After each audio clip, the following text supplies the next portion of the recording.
Friends, കേട്ടറ്റ് category 2 social സയൻസിൻ്റെ syllabus അധിഷ്ഠിത ക്ലാസ്സുകളാണ് നമ്മൾ ചെയ്തുകൊണ്ടിരിക്കുന്നത്. ഇന്ന് നമുക്ക് നിങ്ങളുടെ സിലബസിലെ ഒരു പ്രധാനപ്പെട്ട ടോപ്പിക്കായ 1857 വിപ്ലവത്തെക്കുറിച്ച് നോക്കാം. 1857 വിപ്ലവത്തിന് രാഷ്ട്രീയവും സാമ്പത്തികവും സാമൂഹികവും മതപരവും സൈനികവുമായ കാരണങ്ങളാണ് ഉണ്ടായിരുന്നത്.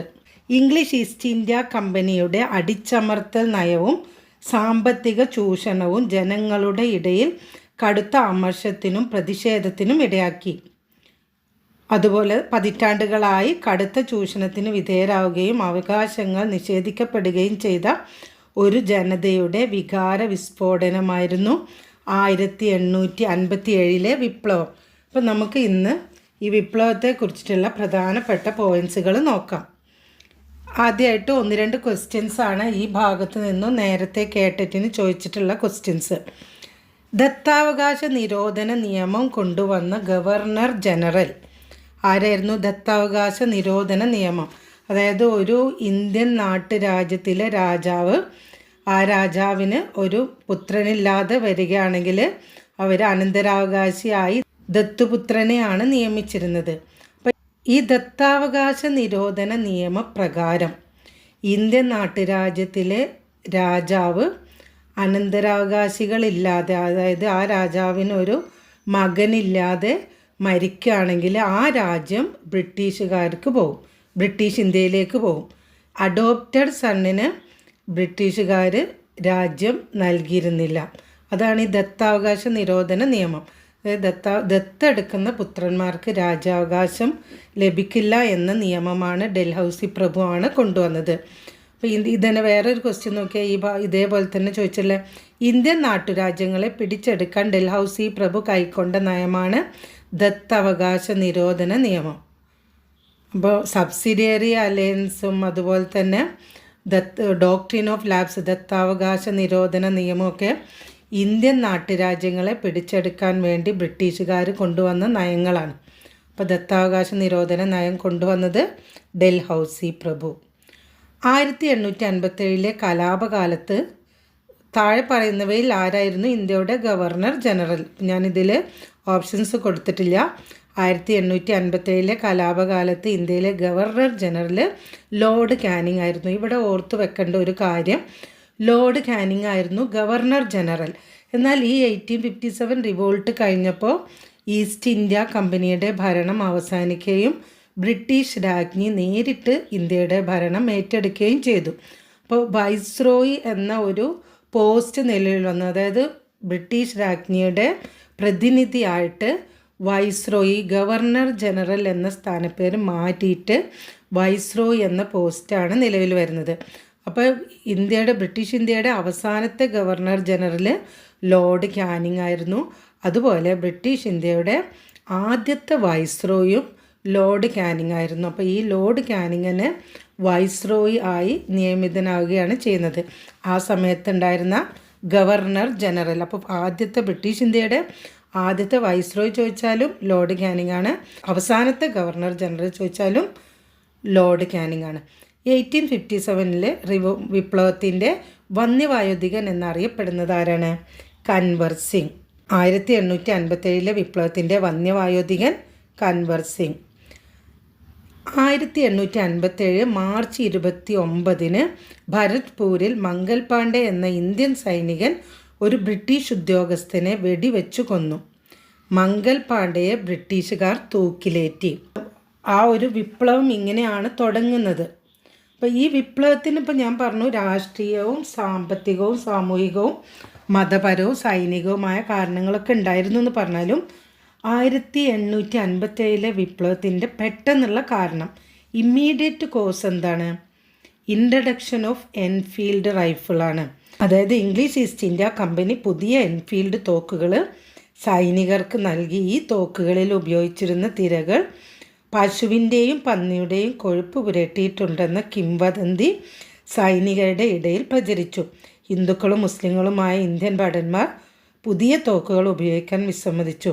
ഇതാണ് 1857 വിപ്ലവം പൊട്ടിപ്പുറപ്പെടാനുണ്ടായ പെട്ടെന്നുള്ള കാരണം.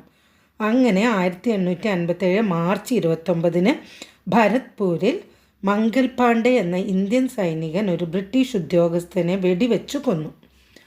മംഗൽ പാണ്ഡെയെ ബ്രിട്ടീഷുകാർ തൂക്കിലേറ്റി. അപ്പോൾ 1857 വിപ്ലവത്തിൻ്റെ ആദ്യ രക്തസാക്ഷി എന്ന് പറയുന്നത് മംഗൽ പാണ്ഡെയാണ്. ഇനി ഈ വിപ്ലവം പ്രധാനമായും നടന്നത് വടക്കേ ഇന്ത്യയിലാണ്. അതായത് ഏറ്റവും ശക്തമായി നടന്നത് ഉത്തർപ്രദേശിൻ്റെ ഭാഗമായ ഔധിലാണ് 1857 വിപ്ലവം പ്രധാനമായും നടന്നത്. വടക്കേ ഇന്ത്യയിലാണ്, ഉത്തർപ്രദേശിൻ്റെ ഭാഗമായ ഔധിലാണ് ഈ വിപ്ലവം പ്രധാനമായിട്ട് നടന്നത്. ആദ്യത്തെ രക്തസാക്ഷി മംഗൽ പാണ്ഡെ. 1857 ഏപ്രിൽ 8 മംഗൽ പാണ്ഡെയെ തൂക്കിക്കൊല്ലുന്നത്. അപ്പോൾ ഒന്നാം സ്വാതന്ത്ര്യ സമരം, ഈ 1857 വിപ്ലവത്തെ ചരിത്രകാരന്മാർ ഇന്ത്യയുടെ ഒന്നാം സ്വാതന്ത്ര്യ സമരം എന്നാണ് വിശേഷിപ്പിച്ചിട്ടുള്ളത്. ഇത് നമുക്ക് വിശേഷിപ്പിച്ച ആൾക്കാരെയൊക്കെ ഞാൻ പറയുന്നുണ്ട്. ഒന്നാം സ്വാതന്ത്ര്യ സമരം പൊട്ടിപ്പുറപ്പെട്ടത് 1857 മെയ് 10 മീററ്റിൽ. അപ്പോൾ ഇവിടെ ഒരുപാട് ക്വസ്റ്റ്യൻസ് ഉണ്ട്. ആദ്യത്തെ രക്തസാക്ഷി മംഗൽ പാണ്ഡെയാണ്. വടക്കേ ഇന്ത്യയിലാണ് നടന്നത്. ഈ 1857 വിപ്ലവം പൊട്ടിപ്പുറപ്പെട്ടത് മെയ് 10 എവിടെയാണ്? മീററ്റിലാണ്. 1857 വിപ്ലവം പൊട്ടിപ്പുറപ്പെട്ടത് മീററ്റിലാണ്. ഉത്തർപ്രദേശിലെ മീററ്റ് ഉത്തർപ്രദേശിലാണ്. വിപ്ലവകാരികൾ ഡൽഹി ചക്രവർത്തിയായി, അതായത് കലാപകാരികൾ ആദ്യം പിടിച്ചെടുത്ത പ്രദേശം ഡൽഹിയാണ്. വിപ്ലവകാരികൾ ഡൽഹി ചക്രവർത്തിയായി അവരോധിച്ചത് ബഹദൂർ ഷാ രണ്ടാമനെയാണ്. ആരാണ് ബഹദൂർ ഷാ രണ്ടാമൻ? മുഗൾ രാജാവാണ് അല്ലേ? അവസാനത്തെ മുഗൾ രാജാവായ ബഹദൂർ ഷാ രണ്ടാമനെയാണ് നമ്മൾ ബഹദൂർ ഷാ സഫർ എന്നൊക്കെ പറയും. സഫർ എന്ന തൂലികാനാമത്തിൽ അറിയപ്പെടുന്ന രാജാവ്. ഇപ്പോൾ വിപ്ലവകാരികൾ ഡൽഹി ചക്രവർത്തിയായി അവരോധിച്ചത് ബഹദൂർ ഷാ രണ്ടാമനെയാണ്. അവസാനത്തെ മുഗൾ ചക്രവർത്തിയായിരുന്നു ബഹദൂർ ഷാ രണ്ടാമൻ. അദ്ദേഹം വില്യം ഹോഡ്സൺ എന്ന സൈനിക ഉദ്യോഗസ്ഥൻ്റെ മുന്നിലാണ് കീഴടങ്ങുന്നത്. പിന്നീട് ബഹദൂർ ഷായെ നാട് കടത്തുകയാണ് ചെയ്യുന്നത്. എവിടേക്കാണ് നാട് കടത്തിയത് എന്നുള്ളത് അടുത്ത ക്വസ്റ്റ്യനാണ്. എവിടേക്കാണ് നാട് കടത്തിയത്? റങ്കൂണിലേക്കാണ്, ബർമയിലേക്കാണ് നാട് കടത്തിയത്. മ്യാൻമാറിൻ്റെ ക്യാപിറ്റലായ റങ്കൂണിലേക്കാണ് പണ്ടത്തെ ബർമ ബഹദൂർ ഷായെ നാട് കടത്തിയത്. ഇനി നമുക്ക് പ്രധാനമായിട്ടും സ്ഥലങ്ങളും ഈ സ്ഥലത്തുള്ള ലീഡേഴ്സും ആരാണ് വിപ്ലവത്തെ നയിച്ചത് ഇത് പ്രധാനമായിട്ട് പഠിക്കണം. ഡൽഹിയിൽ 1857 വിപ്ലവത്തെ നയിച്ചത് ജനറൽ ഭക്ത് ഖാൻ. കാൺപൂർ നാനാ സാഹിബ്, ലക്നോ ബീഗം ഹസ്രത്ത് മഹൽ, ബീഹാറിൽ കൻവർ സിംഗ്, നമ്മൾ നേരത്തെ പറഞ്ഞ grand old man of 1857 revolt. Faridabad അല്ലെങ്കിൽ ഫൈസാബാദ് ഒക്കെ പറയും, മൗലവി അഹമ്മദുള്ള, ബറേലി, ബഹദൂർ ഖാൻ, ഝാൻസി റാണി ലക്ഷ്മിബായി. ഇത് നിങ്ങൾ കാണാതെ പഠിക്കണം. അതായത് ഇന്ന സ്ഥലത്ത് ആരാണ് ലീഡേഴ്സ്. ഒന്നുകൂടെ നോക്കാം. ഡൽഹി ജനറൽ ഭക്ത് ഖാൻ, കാൺപൂർ നാനാ സാഹിബ്, ലക്നോ ബീഗം ഹസ്രത്ത് മഹൽ, ബീഹാർ കൻവർ സിംഗ്, ഫരീദാബാദ് മൗലവി അഹമ്മദുള്ള, ബറേലി ബഹദൂർ ഖാൻ, ഝാൻസി റാണി ലക്ഷ്മിബായി. ഝാൻസി റാണിയുടെ കുതിരയുടെ പേരായിരുന്നു ബാദൽ. റാണി ലക്ഷ്മിബായി ഝാൻസിയിലെ റാണിയായിരുന്നു. ഝാൻസിയിൽ 1857 വിപ്ലവത്തെ നയിച്ച നേതാവായിരുന്നു. റാണിയുടെ കുതിര ബാദൽ. ഝാൻസി റാണിയുടെ കുതിര ബാദൽ. ഝാൻസി റാണി ഈ റിവോൾട്ടിൽ കൊല്ലപ്പെടുകയാണ് ചെയ്തത്. ഝാൻസി റാണിയെ പരാജയപ്പെടുത്തിയത് ആരായിരുന്നു? ബ്രിട്ടീഷ് സൈനിക ജനറലായിരുന്ന ഹ്യൂഗ് റോസ് ആയിരുന്നു ഝാൻസി റാണിയെ പരാജയപ്പെടുത്തിയത്. ഝാൻസി റാണി കൊല്ലപ്പെട്ടു. ഝാൻസി റാണിയെ പരാജയപ്പെടുത്തിയത് ഹ്യൂഗ് റോസ്, ബ്രിട്ടീഷ് സൈനിക ജനറലായ ഹ്യൂഗ് റോസ്. വിപ്ലവകാരികളിൽ ഏറ്റവും അപകടം പിടിച്ച വിപ്ലവകാരി എന്ന് ഹ്യൂഗ് റോസ് വിശേഷിപ്പിച്ചത് ഝാൻസി റാണിയാണ്. അദ്ദേഹം പരാജയപ്പെടുത്തുക മാത്രമല്ല ചെയ്തത്, ഝാൻസി റാണിക്ക് വിശേഷണങ്ങളും നൽകി. വിപ്ലവകാരികളിൽ ഏറ്റവും അപകടം പിടിച്ച വിപ്ലവകാരി എന്ന് ഹ്യൂഗോ റോസ് വിശേഷിപ്പിച്ചത് ഝാൻസി റാണിയാണ്. അതുപോലെ വളരെ പ്രധാനപ്പെട്ട ഒരു കോട്ടാണ്, വിപ്ലവകാരികളുടെ സമുന്നത ധീര നേതാവ് എന്ന് റാണി ലക്ഷ്മിബായിയെ വിശേഷിപ്പിച്ചത് സർ ഹ്യൂഗോ റോസ് ആണ്. വിപ്ലവകാരികളുടെ സമുന്നത ധീര നേതാവ് എന്നുകൂടി ഝാൻസി റാണിയെ വിശേഷിപ്പിച്ചത് സർ ഹ്യൂഗോ റോസ്. ഝാൻസി റാണിയുടെ യഥാർത്ഥ നാമം വളരെ പ്രധാനപ്പെട്ടതാണ്, മണികർണിക. ഝാൻസി റാണിയുടെ യഥാർത്ഥ നാമം മണികർണിക. ഇനി എന്താണ് ജവഹർലാൽ നെഹ്റു ഝാൻസി റാണിയെ കുറിച്ചിട്ട് പറഞ്ഞത്? ഇരുണ്ട പശ്ചാത്തലത്തിലെ പ്രകാശിതമായ ബിന്ദു എന്ന് ഝാൻസി റാണിയെ വിശേഷിപ്പിച്ചത് ജവഹർലാൽ നെഹ്റുവാണ്. ഇരുണ്ട പശ്ചാത്തലത്തിലെ പ്രകാശിതമായ ബിന്ദു എന്ന് ഝാൻസി റാണിയെ വിശേഷിപ്പിച്ചത് ജവഹർലാൽ നെഹ്റു. പേഷ്വ ബാജിറാവു രണ്ടാമൻ്റെ ദത്തുപുത്രനായിരുന്നു നാനാ സാഹിബ്. ആരായിരുന്നു നാനാ സാഹിബ്? പേഷ്വ ബാജിറാവു രണ്ടാമൻ്റെ ദത്തുപുത്രനായിരുന്നു നാനാ സാഹിബ്. കാൺപൂരിലെ വിപ്ലവത്തെ നയിച്ചത് നാനാ സാഹിബാണെന്ന് പറഞ്ഞു. അദ്ദേഹം പേഷ്വ ബാജിറാവു രണ്ടാമൻ്റെ ദത്തുപുത്രനായിരുന്നു. നാനാ സാഹിബിൻ്റെ സൈന്യാധിപനായിരുന്നു താന്തിയ തോപ്പി. ഗറില്ല യുദ്ധമുറയിലൂടെ ബ്രിട്ടീഷുകാരെ നേരിട്ടത് താന്തിയ തോപ്പിയായിരുന്നു. ഇപ്പോൾ പേഷ്വ ബാജിറാവു രണ്ടാമൻ്റെ ദത്തുപുത്രൻ എന്ന് പറഞ്ഞു. നേരത്തെ ഞാൻ പറഞ്ഞ ഡോക്ട്രിൻ ഓഫ് ലാപ്സ്, ദത്താവകാശ നിരോധന നിയമം. ഈ ദത്താവകാശ നിരോധന നിയമപ്രകാരം നാനാ സാഹിബിന് പേഷ്വ ബാജിറാവുവിൻ്റെ അദ്ദേഹത്തിൻ്റെ രാജ്യത്തുള്ള രാജ്യാവകാശം നഷ്ടപ്പെട്ടു. അത് ദത്താവകാശ നിരോധന നയം കാരണം അധികാരം നഷ്ടപ്പെട്ട ആളായിരുന്നു നാനാ സാഹിബ്. അപ്പോൾ അദ്ദേഹം കാൺപൂരിൽ വിപ്ലവത്തെ നയിച്ചു. നാനാ സാഹിബിൻ്റെ സൈന്യാധിപനായിരുന്നു താന്തിയ തോപ്പി. ഗറില്ല യുദ്ധമുറയിലൂടെ ബ്രിട്ടീഷുകാരെ നേരിട്ടത് താന്തിയ തോപ്പിയായിരുന്നു. ഗറില്ല യുദ്ധമുറകളിൽ പ്രസിദ്ധനായിരുന്നു താന്തിയ തോപ്പി.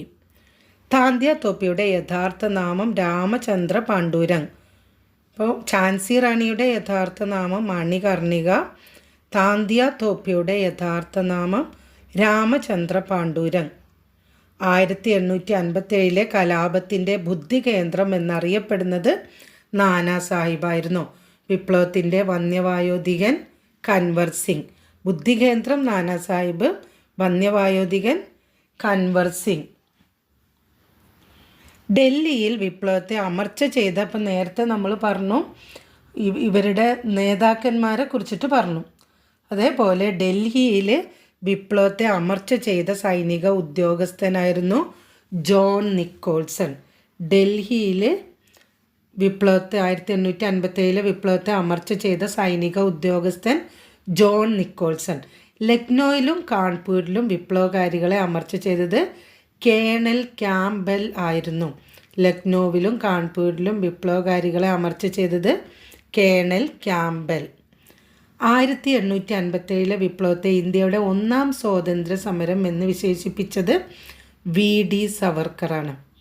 1857 വിപ്ലവത്തെ ഇന്ത്യയുടെ ഒന്നാം സ്വാതന്ത്ര്യ സമരം എന്ന് വിശേഷിപ്പിച്ചത് VD സവർക്കറായിരുന്നു. ഏത് ബുക്കിലാണ് അദ്ദേഹം ഇങ്ങനെ പറഞ്ഞത്?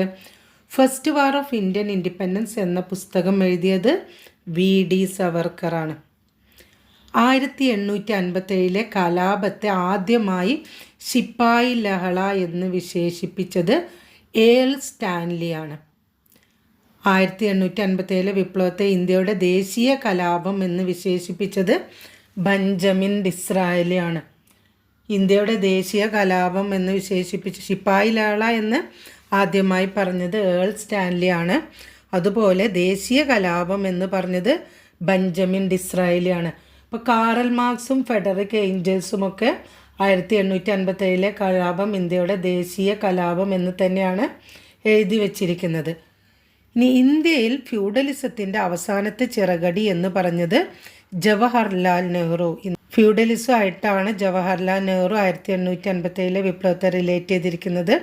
ഫ്യൂഡലിസത്തിൻ്റെ അവസാനത്തെ ചിറകടി എന്ന് പറഞ്ഞത് ജവഹർലാൽ നെഹ്റുവാണ്. ഇന്ത്യ ഗവൺമെൻറ്റിൻ്റെ ഇൻഫർമേഷൻ ആൻഡ് ബ്രോഡ്കാസ്റ്റിംഗ് മന്ത്രാലയത്തിലെ പ്രസിദ്ധീകരണ വിഭാഗം പ്രസിദ്ധീകരിച്ച ഔദ്യോഗിക ഹിസ്റ്ററി ഓഫ് റിവോൾട്ട് ഓഫ് 1857 എന്ന പുസ്തകത്തിൻ്റെ പേരാണ് 1857, അതായത് 1857 എന്ന പുസ്തകം. പുസ്തകത്തിൻ്റെ പേര് തന്നെ 1857 ഇനി 1857 എന്ന പുസ്തകം രചിച്ചതാരാണ്? സുരേന്ദ്രനാഥ് സെൻ. 1857 എന്ന പുസ്തകം രചിച്ചത് സുരേന്ദ്രനാഥ് സെൻ. 1857 എന്ന പുസ്തകം ഇന്ത്യ ഗവൺമെൻറ്റിൻ്റെ ഔദ്യോഗിക പ്രസിദ്ധീകരണ വിഭാഗം 1857 കലാപത്തെ ആധാരമാക്കിക്കൊണ്ട് പ്രസിദ്ധീകരിച്ച പുസ്തകമാണ്. അതായത് 1857 കലാപത്തെക്കുറിച്ച് ഒരു പുസ്തകം രചിക്കാൻ ഇന്ത്യ ഗവൺമെൻറ് സുരേന്ദ്രനാഥ് സെന്നിനോട് പറയുന്നതനുസരിച്ച് അദ്ദേഹം എഴുതി തയ്യാറാക്കിയ പുസ്തകമാണ് 1857. അതുകൊണ്ട് തന്നെ 1857 എന്ന ഈ ബുക്കാണ് 1857 വിപ്ലവത്തെക്കുറിച്ച് ഇന്ത്യ ഗവൺമെൻറ്റിൻ്റെ ഔദ്യോഗിക പുസ്തകം. എഴുതിയത് ആരാണ്? സുരേന്ദ്രനാഥ് സെൻ. SN സെന്നാണ് ഈ പുസ്തകം എഴുതിയത്. അപ്പോൾ 1857 എന്ന പുസ്തകമാണ് 1857 വിപ്ലവത്തെക്കുറിച്ചിട്ട് ഇന്ത്യ ഗവൺമെൻറ്റിൻ്റെ ഔദ്യോഗിക പുസ്തകം. മീററ്റ് പൊട്ടിപ്പുറപ്പെടൽ ഒരു വേനൽക്കാല കൊടുങ്കാറ്റ് പോലെ പെട്ടെന്നുണ്ടായതും ഹ്രസ്വകാലവുമായിരുന്നു. 1857 കലാപത്തെ പരാമർശിക്കുന്ന ഈ പ്രസ്താവന നടത്തിയ ചരിത്രകാരനാണ് SN സെൻ. മീററ്റ് പൊട്ടിപ്പുറപ്പെടൽ ഒരു വേനൽക്കാല കൊടുങ്കാറ്റ് പോലെ പെട്ടെന്നുണ്ടായതും ഹ്രസ്വകാലവുമായിരുന്നു എന്ന് 1857 കലാപത്തെ പരാമർശിക്കുന്ന പ്രസ്താവന നടത്തിയത് SN സെൻ, സുരേന്ദ്രനാഥ് സെൻ. വിക്ടോറിയ രാജ്ഞിയുടെ വിളംബരം നടന്ന വർഷമാണ് 1858. വിപ്ലവത്തിൻ്റെ ഫലങ്ങളാണ്. 1858 വിക്ടോറിയ രാജ്ഞിയുടെ വിളംബരം നടന്നു. പിന്നെ അതുപോലെ 1857 കലാപം നടക്കുമ്പോൾ ബ്രിട്ടനിലെ പ്രധാനമന്ത്രി പാമേഴ്സ്റ്റൺ ആയിരുന്നു. 1857 കലാപം നടക്കുമ്പോൾ ബ്രിട്ടനിലെ പ്രധാനമന്ത്രി Palmerston. 1858 government of India act കൊണ്ടുവരികയാണ്. 1857 റിവോൾട്ടിൻ്റെ effects. 1858 government of India act അനുസരിച്ച് ഇംഗ്ലീഷ് ഈസ്റ്റ് ഇന്ത്യ കമ്പനിയുടെ ഇന്ത്യ ഭരണം അവസാനിപ്പിക്കുകയും ഭരണം ബ്രിട്ടീഷ് രാജ്ഞി ഏറ്റെടുക്കുകയും ചെയ്തു. ഇതൊക്കെ 1857 ഫലങ്ങളിൽ പെട്ടതാണ്. അതായത് ബ്രിട്ടീഷ് ഈസ്റ്റ് ഇന്ത്യ കമ്പനിയുടെ ഇന്ത്യയുടെ ഭരണം അവസാനിപ്പിക്കുകയും ഭരണം ബ്രിട്ടീഷ് രാജ്ഞി ഏറ്റെടുക്കുകയും ചെയ്തു. അതുപോലെ ഗവർണർ ജനറൽ ആരായി മാറി? വൈസ്രോയി ആയി മാറി. അപ്പോൾ ഈ സമയത്ത് ബ്രിട്ടീഷ് രാജ്ഞി ആരായിരുന്നു? വിക്ടോറിയ രാജ്ഞി. പ്രധാനമന്ത്രി പാമേഴ്സ്റ്റൺ. ഈ സമയത്തുള്ള ഗവർണർ ജനറൽ ലോർഡ് കാനിങ്. ആ ഗവർണർ ജനറൽ പിന്നീട് വൈസ്രോയി എന്ന പേരിലാണ് അറിയപ്പെട്ടത്. ബ്രിട്ടീഷ് ഇന്ത്യയുടെ അവസാനത്തെ ഗവർണർ ജനറൽ കാനിങ് പ്രഭു. ഞാൻ പറഞ്ഞു ആദ്യത്തെ വൈസ്രോയും കാനിങ് പ്രഭുവാണ്. കലാപത്തിൽ പങ്കെടുത്ത സൈനികരുടെ ഓർമ്മയ്ക്കായി പണി കഴിപ്പിച്ച സ്മാരകമാണ് മ്യൂട്ടിനി മെമ്മോറിയൽ. ന്യൂഡൽഹിയിലെ കാശ്മീരി ഗേറ്റിന് സമീപം പഴയ ടെലഗ്രാഫ് കെട്ടിടത്തിന് മുന്നിലാണ് ഇത് സ്ഥിതി ചെയ്യുന്നത്.